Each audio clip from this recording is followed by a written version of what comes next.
हुकूमत दावे कर रही है कि महंगाई कम हो रही है, मगर महंगाई तो बढ़ रही है। कमिश्नर कराची की जानिब से रेट लिस्ट देने के बावजूद मनमानियाँ, फलों की कीमतों में भी इजाफा हो गया है।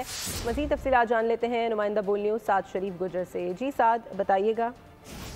बिल्कुल, इस वक्त मैं कोरंगी क्रॉसिंग में मौजूद हूँ। अगर मैं बात करूँ रमज़ान मुबारक के महीने में ख़रीदो फ़रोख्त की, तो ख़ास तौर पर सबसे ज़्यादा जो ख़रीदो फ़रोख्त है वो फ्रूट्स की है। जबकि आवाम की जानिब से हमेशा एक शिकायत जो है वो सुनने में आ रही होती है कि फ़्रूट बहुत महंगा है, फ्रूट बहुत महंगा है। तो इसके ऊपर जो तकरीबन 75 रुपये किलो का खरबूजा है, जो 100-150 रुपये तक का यहाँ पर खरबूजा मिल रहा है। मेरे साथ इस वक्त यहाँ पर शहरी भी मौजूद हैं। क्या कहें, हर बंदा मजबूर है। और यहाँ भी रेट पूछे मैंने तो बहुत ज़्यादा महंगाई है और हर बंदे की दस्तरस से बहुत बाहर है। 400, 500, 600 रुपये से किलो चल रहा है। तो किस तरह ये, और तनख्वाहें देख लें आप, तनख्वाहें कुछ भी नहीं है। 40,000 तनख्वाह है एक बंदे की और उसको पूरा घर चलाना है। हमारे को ये मुश्किल हो रही है। गवर्नमेंट ये बोलती है ना, लिस्ट पे रेट तो लिख के दे देती है, मगर वो चाहती है ना ये रिलीफ होना चाहिए आवाम को। आवाम के और रिलीफ देंगे हम, हमारे को ख़रीद के दे दे, हमारे को शाम को 1000 का नोट दिहाड़ी दे दे, बच्चों की रोज़ी दे दे, हमारे को फ़रोख्त करके दे दे मंडी से।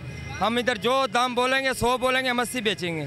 अच्छा, यहाँ पर जो दुकानदार थे इनका भी यही कहना है कि ये भी मजबूर हैं। यहाँ पर इनको जो रेट पीछे से जो इनको मंडी से रेट मिल रहा होता है वो बहुत ज़्यादा महंगा है, जिसकी वजह से यहाँ पर ये मजबूर हैं ज़्यादा रेट में फ़रोख्त करने में फ्रूट। और यही कहना था कि यहाँ पर छापे मारे जाते हैं, जबकि हुकूमत से ये मुतालबा करते नजर आ रहे हैं कि आपका शुक्रिया। सब्सक्राइब करें और बेल दबाएं ताकि कोई खबर रह न जाए।